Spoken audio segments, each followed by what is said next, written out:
नमस्कार बंधुरा welcome back to our channel Krishna Haldar cooking story. आज के देखतेई पाচ্ছেন आजकेर कि निये चले एसेছি। हाँ ठीकই ধরেছেন, आजकेर पुकुरेर এই বর্ষায় বড় বড় কই মাছ ধরে নিয়ে চলে এসেছি এবং তার আজকের তেলকইয়ের রেসিপি করে আপনাদের সাথে শেয়ার করব। কই মাছগুলো কি বড় বড় দেখুন, পুরো হচ্ছে একটা হাতের চেটোর মতো এত বড় বড় কই মাছ। আজকের তেলকইয়ের রেসিপিটা একটু অন্যরকম ভাবে বানাবো, নিজস্ব পদ্ধতিতে তেলকইয়ের রেসিপিটা একদম অন্যরকম ভাবে একটু বানিয়ে নেব এবং সেটাই আপনাদের সাথে টিপস এবং ট্রিক সহ শেয়ার করব। তো কই মাছগুলোকে এমনি কাটতে গেলে হাতে কাঁটা লাগতে পারে, সেই জন্য নুন দিয়ে একটু বেশি পরিমাণ মতো নুন দিয়ে, যেহেতু অনেকগুলো কই মাছ তার গায়ে ছড়িয়ে দিলাম। দেখুন কই মাছগুলো নিস্তেজ হয়ে গেছে। এবার এগুলোকে ভালো করে কেটে পরিষ্কার করে নেব। পুরো রেসিপিটা স্কিপ না করে ধৈর্য সহকারে দেখতে থাকুন। অনেক টিপস এবং ট্রিক সহ আজকে তেলকইয়ের রেসিপিটা বানানো হচ্ছে। মাছগুলো কাটা হয়ে গেছে এবং ভালো করে ধুয়ে নিয়ে এসেছি। এবার মাছগুলোকে ম্যারিনেট করে নেব মশলা দিয়ে। তার জন্য প্রথমেই দিয়ে দিচ্ছি 1 চামচ নুন, হলুদ গুঁড়ো 1 চামচ দিয়ে দিচ্ছি। এবার নুন এবং এই হলুদ দিয়ে মাছগুলোকে ভালো করে ম্যারিনেট করে নেব।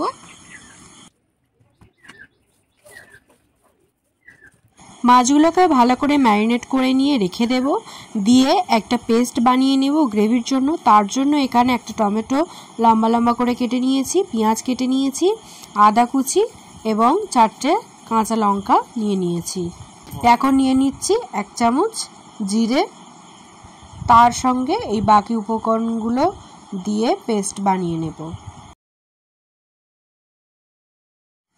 তো পেস্টটা বানানো হয়ে গেছে। এবার এই পেস্টটা একটা পাত্রের মধ্যে এখন ঢেলে নেব। এবার এখন একটা কড়াই বসিয়ে দিয়েছি ওভেন জেলে এবং তার মধ্যে পরিমাণ মতো সরিষার তেল দিয়ে দিচ্ছি। তেলটা একটু ভালো করে গরম করে নিয়ে আমরা ম্যারিনেট করে রাখা মাছগুলো ভেজে নেব।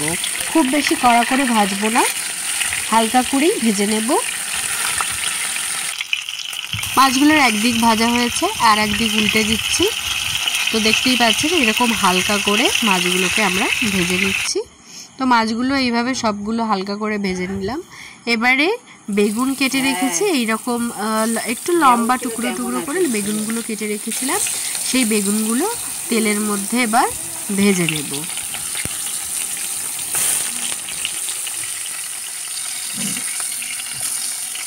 তো বেগুনগুলো ভালো করে ভাজা হয়ে গেছে, এইভাবে হালকা লাল লাল করে ভেজে নেবেন। এখন বেগুনগুলো তুলে নিচ্ছি একটি পাত্রের মধ্যে।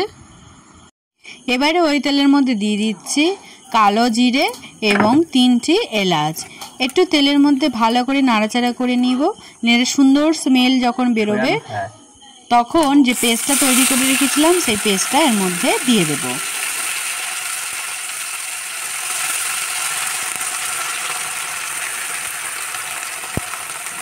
এবার একটু ভালো করে নাড়াচাড়া করে নিয়ে এর মধ্যে মশলা অ্যাড করে দেবো। 1 চামচ হলুদ গুঁড়ো বা 1 চামচ কাশ্মীরি লাল লঙ্কার গুঁড়ো।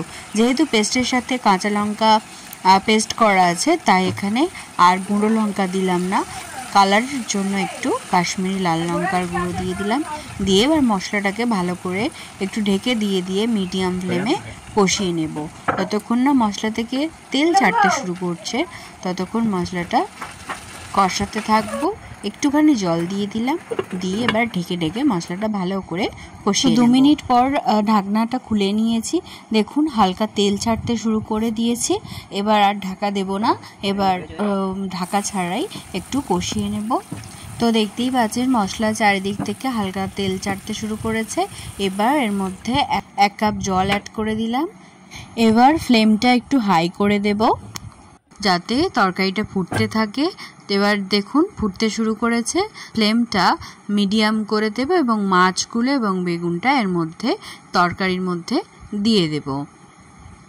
গ্রেভির কালারটা কি দারুণ এসেছে দেখুন, একটু লাল লাল কালার এসেছে, ওয়াও লাগছে জাস্ট। এইভাবে একবার তেলকইয়ের রেসিপিটা আপনারা অবশ্যই বাড়িতে একবার হলেও বানাবেন। 2-3 মিনিটের জন্য একদম লো ফ্লেমে ঢাকা দিয়ে রেখেছিলাম। আস্তে আস্তে হলে টেস্টটা জাস্ট অসাধারণ হয়। যে কোনো তরকারিরই লো ফ্লেমে আস্তে আস্তে ধিমে আঁচে হলে তরকারির টেস্টটা খুব সুন্দর আসে। এবার দেখুন প্রায় হয়েই এসেছে। আজকে তেলকইয়ের রেসিপিটা আপনাদের কেমন লাগলো অবশ্যই কমেন্ট বক্সে কমেন্ট করে জানাবেন। ভালো লাগলে অবশ্যই করে চ্যানেলটিকে সাবস্ক্রাইব করতে ভুলবেন না এবং শেয়ার করতে ভুলবেন না। এবার 3টে কাঁচা লঙ্কা চিরিয়ে উপর থেকে এইভাবে দিয়ে 1 মিনিটের জন্য একদম লো ফ্লেমে ঢাকা দিয়ে দেব। 1 মিনিট পরে এটা খুলে নিয়ে গ্যাস অফ করে দেব, দিয়ে এবার ঢাকা দিয়ে খানিকক্ষণ রেখে দেব, তারপর সার্ভ করব। ব্যাস রেডি আজকের আমাদের তেলকইয়ের রেসিপি। আমার কিন্তু ভীষণ ভালো লেগেছে, আপনাদেরও নিশ্চয়ই খুব ভালো লেগেছে। ভালো লাগলে অবশ্যই করে কিন্তু আমাদেরকে জানাতে ভুলবেন না। আর হ্যাঁ, অবশ্যই করে একবার হলেও বাড়িতে ট্রাই করবেন এই তেলকইয়ের রেসিপি। একটু অন্যরকম পদ্ধতিতে বানানো হয়েছে আজকে তেলকইয়ের রেসিপি। কালারটা দেখতে পাচ্ছেন জাস্ট অসাধারণ একটা কালার এসেছে এবং স্বাদটাও কিন্তু অসাধারণ। ভাতের সাথে আজকের দুপুরের খাবারটা জাস্ট জমে যাবে। আপনাদেরও লাঞ্চটা জাস্ট জমিয়ে নিতে এইভাবে একবার তেলকইয়ের রেসিপি বাড়িতে বানিয়ে সার্ভ করবেন। এই বর্ষায় আমাদের গ্রামের দিকে এই রকম বড় বড় কই মাছ পুকুর থেকে প্রায়ই ধরা যায়, তাই আজকের ভাবলাম আপনাদের সাথে এই বড় বড় কই মাছের তেলকইয়ের রেসিপিটা শেয়ার করব, তাই শেয়ার করে ফেললাম।